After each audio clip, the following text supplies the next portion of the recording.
Komunisme boleh saja dilawan, dan menurut saya harus dilawan. Caranya adalah dengan mengetahuinya. Bagaimana kita dapat mengambil sikap terhadap salah satu gerakan politik paling berpengaruh di abad ke-20 apabila dasar-dasar politiknya tidak dapat kita kritik? Bagaimana kita dapat mengkritik apabila kita tidak mengerti apa yang mau kita kritik? Frans Magnus Suseno. Komunisme adalah ideologi dunia yang gagal. Apa yang diharapkan dari sebuah ideologi yang terbukti gagal?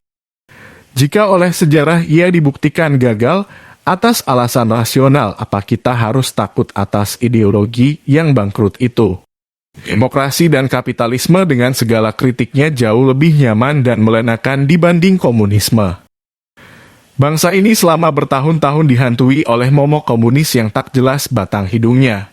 Segala hal yang berbau komunis dilarang, termasuk buku. Bagaimana kita bisa mengambil sikap dengan benar jika untuk tahu saja aparat negara melarangnya?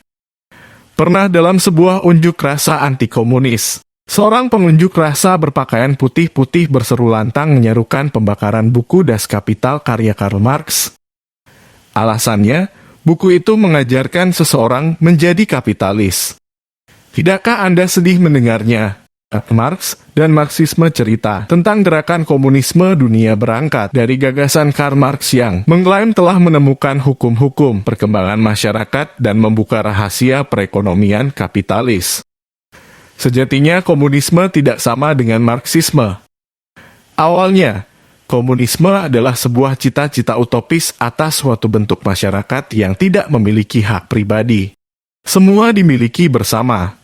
Adakah yang rela? Sementara Marxisme adalah pembakuan atas gagasan-gagasan Marx tentang sistem masyarakat. Menurut Marx, karena beragam kontradiksi dalam sistem kapitalisme lahirlah kelas yang disebut proletariat, sebuah kelompok masyarakat yang tidak memiliki alat-alat produksi.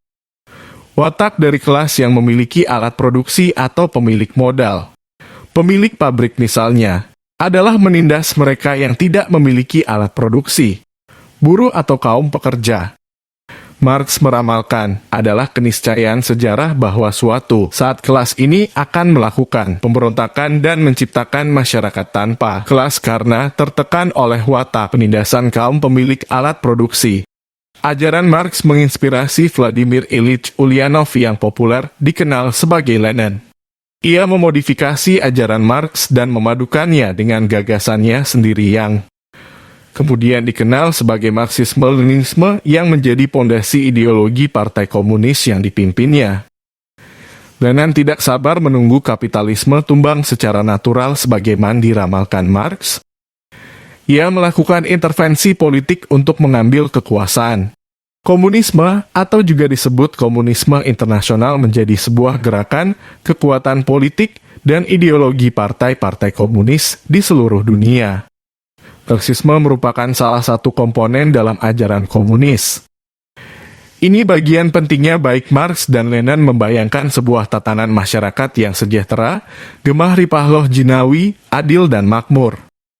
Bagi mereka, masyarakat dalam struktur kelas adalah salah satu biang keladi tidak tercapainya kesejahteraan. Lenin kemudian mewujudkan ramalan Marx menjadi nyata ketika melakukan revolusi Oktober 1917 dan merebut kekuasaan di Rusia.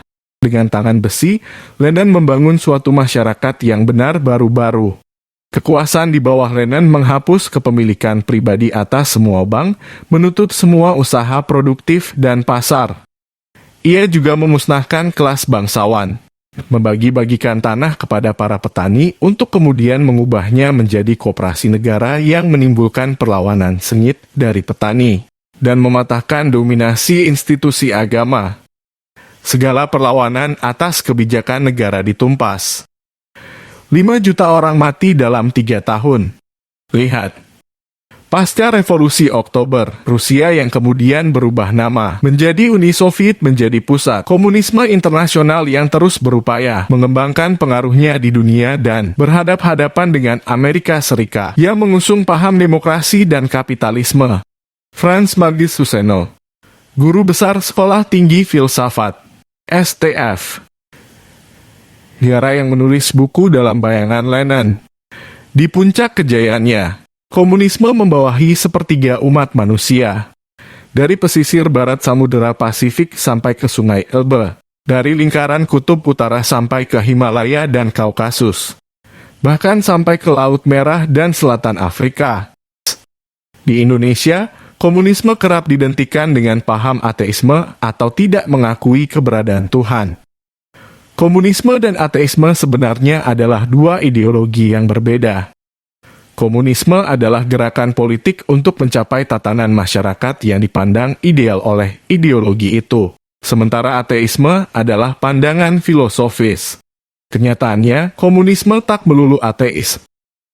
Di Soviet dan Cina, masyarakat memang dijauhkan dari agama. Namun di belahan dunia lain, komunisme tak menghapus agama. Di Iran, Partai Komunis bersatu dengan kelompok Islam. Pemahaman bahwa komunisme itu ateis merujuk jauh pada gagasan Marx yang menyebut agama adalah candu bagi masyarakat. Menurut Marx, agama adalah opium yang mampu meredam sakit. Mereka yang tertindas, agama adalah penyelamat. Agama menyarankan agar mereka yang sedang tertindas untuk bersabar dalam pengharapan dan memaknai ketertindasan itu sebagai jalan Tuhan mendidik umatnya. Dengan kata lain, agama melanggengkan ketertindasan. Ia seperti opium yang meninabobokan. Ada juga yang memaknainya sebagai kritik Marx terhadap agama yang membuat orang pasrah terhadap keadaan. Agama tidak memberdayakan. Agama tidak memiliki watak revolusioner mengubah keadaan. Kembali pada komunisme. Yannya kemudian, apakah cita-cita akan masyarakat yang adil makmur itu terwujud dalam sistem pemerintahan komunis? Tidak. Eksperimen terbesar dalam sejarah umat manusia untuk menciptakan sebuah tatanan masyarakat yang adil dan makmur dalam paham komunisme gagal total. Kesejahteraan tak mewujud. Dalam bukunya, Franz Magnus mencatat, lebih dari 100 juta orang mati sebagai korban komunisme dalam rentang waktu 62 tahun, 1917 sampai kejatuhan rezim Khmer Merah di Kamboja 1979. Dari jumlah itu, 20 juta diantaranya di Uni Soviet. 15 juta dari angka 20 juta itu terjadi di bawah pemerintahan Stalin yang meneruskan kekuasaan Lenin. Yang terjadi adalah sebuah ironi. Tragedi kemanusiaan tak terperi di abad 20 itu terjadi atas nama ideologi yang dicita-citakan membawa kebebasan dan kebahagiaan umat manusia. Pada 9 November 1989, tembok Berlin yang memisahkan Jerman Timur dan Jerman Barat runtuh, menandai berakhirnya rezim komunis Jerman Timur dan reunifikasi Jerman setahun kemudian. Goncangan besar terhadap komunisme internasional terjadi pada 1991 ketika Uni Soviet meninggal dalam tenang. Negeri adidaya itu runtuh, porak-poranda. Hanya sejumlah kecil negara di dunia yang masih melandaskan dirinya pada ideologi komunisme, di antaranya Korea Utara, China, Kuba, Vietnam. China meski berbentuk komunis dan peran negara begitu kuat di sana, praktiknya sangat kapitalis. Sulit sekali membayangkan ideologi komunisme yang serba tertutup itu bisa kembali hidup di tengah peta politik dan ekonomi antar negara yang saat ini saling kait-mengait dengan begitu kuat. Pertanyaan yang muncul, bagaimana bisa terjadi gagasan mulia menyejahterakan manusia bisa jatuh pada bentuk negara yang demikian totaliternya dan merampas hak-hak dasar manusia pada negara-negara komunis? Bagaimana masyarakat bisa mencari jawab atas pertanyaan itu jika buku-buku yang berupaya menjelaskan kisah komunisme dirahasia Pak tentara? Diskusi dibubarkan. Segala pembicaraan soal ini di ruang publik ditutup paksa semata-mata karena aparat negara kita tidak bisa membedakan antara mempelajari dan menganut.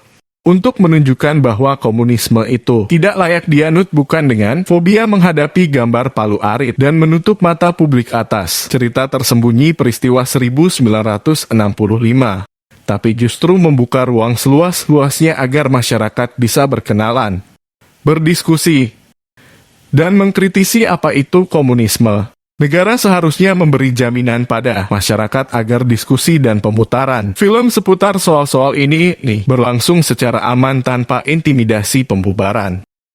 Yang harus dibela polisi adalah diskursus terbuka di ruang-ruang publik, bukan kelompok masyarakat yang ingin membubarkan ruang-ruang diskursus itu. Pembodohan tidak pernah memajukan sebuah bangsa. Cara melawan pembodohan adalah memenuhi hak masyarakat atas informasi. Seperti kata Franz Magis di atas, cara melawan komunisme adalah mengetahuinya, bukan menyembunyikannya.